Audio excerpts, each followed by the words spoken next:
Hello students, welcome to my channel. तो भाई आज हम हिस्ट्री का चैप्टर फिनिश करने वाले हैं, पर छोटा सा पार्ट आपका रह गया है जो बस अभी हम आपको बताएंगे और आपका हिस्ट्री का फर्स्ट पार्ट कंप्लीट हो जाएगा। फिर हम आपसे बार बार कहते रहे सारे जितने भी वीडियोस हैं, ये 5th वीडियो है इस चैप्टर का। आप सारे वीडियोस को वन बाय वन है ना क्रम से देखेंगे अगर उसको, तो बहुत अच्छे से स्टोरी आपको क्लियर हो जाएगी और बहुत जल्दी आपको इसके नोट्स भी प्रोवाइड कर दिए जाएंगे। ठीक है ना। तो बस चलते हैं आज अपने चैप्टर के लास्ट की साइड पे, जो आपको बहुत अच्छे से क्लियर हो जाएगा। ठीक,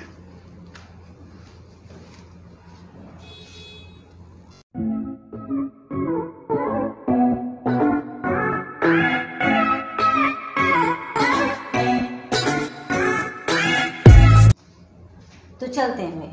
लास्ट वीडियो में हमने आपको पढ़ाया था यूनिफिकेशन ऑफ इटली, है ना, और फिर पढ़ाया था मेकिंग ऑफ जर्मनी और इंग्लैंड भी। ठीक है, माने अब हम इस पे पहुंच जाते हैं कि पूरा यूरोप नेशनलिज्म की फीलिंग से भरा हुआ था और वो पूरी तरीके से लिबरल हो चुके थे। लिबरल हो गए, सब कुछ बढ़िया हो गया। Then visualizing the nation, nation को विजुअलाइज कैसे किया गया, है ना। किसी भी चीज़ को अगर हमें देखना होता है ना, तो एक फिगर उसकी हमारे सामने आ जाती है।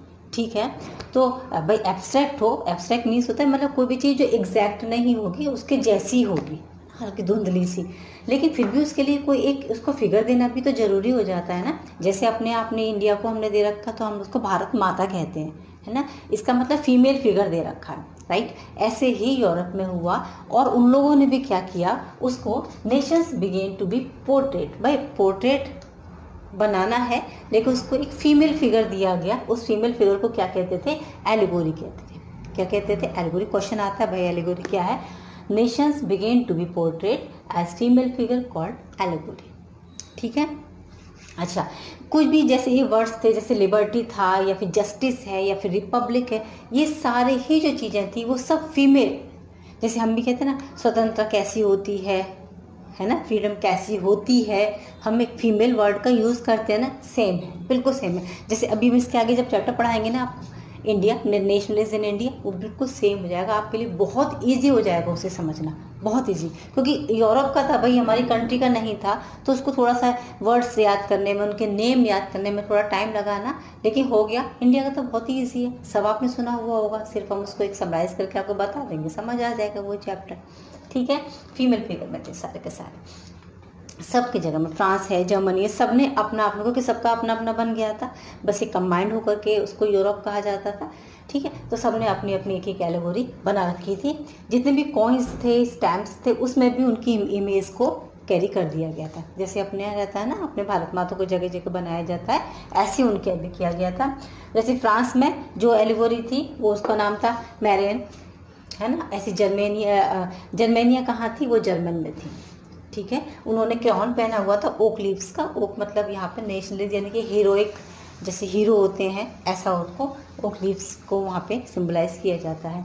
जैसे इन्होंने फ्रांस में जो मैरियन है उनको वो जैसे अपने यहाँ था ना ट्राई कलर का रहता है, तो हर चीज़ तिरंगे में ही लगाई जाती है, तो वो नेशनलिज्म की फीलिंग आती है, ऐसे ही उनके कर दिया गया था। ठीक है, चलो भाई, ये तो विजुअलाइजिंग द नेशन, मैंने नेशन को किस तरीके से ये लोग देखने लगे थे, विजुअलाइज करने लगे थे, हो गया।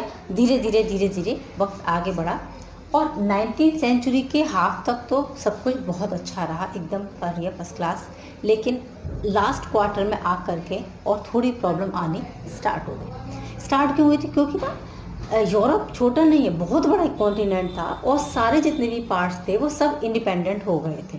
ठीक है ना, लेकिन क्या था, नेशनलिज्म एंड इम्पीरियलिज्म, है ना। नेशनलिज्म की फीलिंग तो अच्छी है कि हम अपने नेशन से प्यार करते हैं, लेकिन इम्पीरियलिज्म की फीलिंग, इम्पीरियलिज्म मतलब होता है साम्राज्यवाद। साम्राज्यवाद माने अब हम अपने साम्राज्य को बढ़ाना है और टेरिटरी बढ़ानी, इस पर आक्रमण कर दो, उस पर आक्रमण कर दो, उसको अपने कंट्रोल, ये बहुत होने लगा वहाँ पर। सबसे ज़्यादा प्रॉब्लम पता है किसने फेस की, एक बाल्कन एरिया था वहाँ पर, आफ्टर 71 के बाद, 1871 के बाल्कन एक एरिया।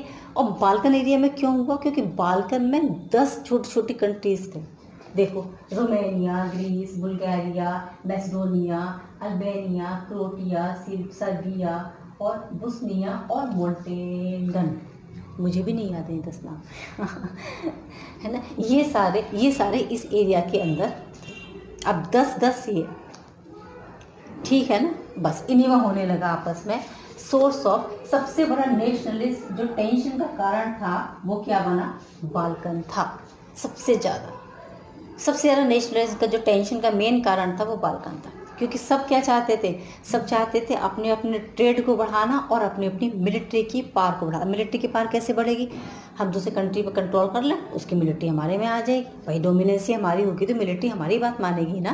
बस ये हो गया था वहाँ पर। अब क्या हुआ, it was the reason of the geographical and ethnic variation. इतने सारी जगह इसमें लोग थे, तो जियोग्राफिकल रीजन था ना, उसमें वेरिएशंस बहुत थे, सब अपने अपने थे, सबका अपना अपना था सब, ठीक है ना। अब क्या हुआ, it was inhabited by slaves and under the control of the Ottoman empire. यहाँ बहुत ज़्यादा जो इनहेबिटेड थे, जो निवासी थे, वो स्लेव्स थे। स्लेव्स आप लोग जानते हैं कौन होते हैं, दास होते हैं, दास प्रथा थी वहाँ पे। और ज़्यादातर ऑटोमन एम्पायर के कंट्रोल में था ये सारा का सारा, है ना। धीरे धीरे यहाँ से नेशनलिज्म की फीलिंग तो बिल्कुल ही सेप्ट आउट हो गई, गायब ही हो गई। बाल्कन क्या, उन्हें कोई मतलब नहीं, उनको सबको अपने अपने से मतलब होने लगा था। सब अपना अपना चाहते थे, सब एक दूसरे के ऊपर अटैक कर रहे थे, सब एक दूसरे के ऊपर अटैक कर रहे थे, सब अपना अपना बढ़ाना चाहते थे, है ना। और जब हम जैसे माना एक एग्जाम्पल हम आपको बताएं, जब हम एक घर में रह करके, माना हम 10 लोग इकट्ठे रह रहे हैं और अगर हम आपस में लड़ रहे होंगे तो डेफिनेटली बाहर वाला जरूर आके फ़ायदा उठाएगा, और वही हो गया इसमें। बाहर किन ने देख लिया इसको, देखो रशिया, जर्मनी, इंग्लैंड और ऑस्ट्रिया, हंगरी, इन लोगों ने देख लिया कि लिए बाल्कन आपस में लड़ रहा है, चलो भैया अपन भी चले जाते हैं। ये भी उसके अंदर पहुंच गया बाल्कन को अपने कंट्रोल में करने के लिए। और ये जो लड़ाई थी ये फर्स्ट वर्ल्ड वॉर का एक बहुत बड़ा कारण थी, सिर्फ ट्रेड और मिलिट्री कंट्रोल और कुछ नहीं। ठीक, क्या हुआ आगे, every nation declared independence through struggle. सबने independence, cause of first world war, सब आ गया इसके अंदर। Russia, Germany, England, Austria, Hungary want to control over Balkan area.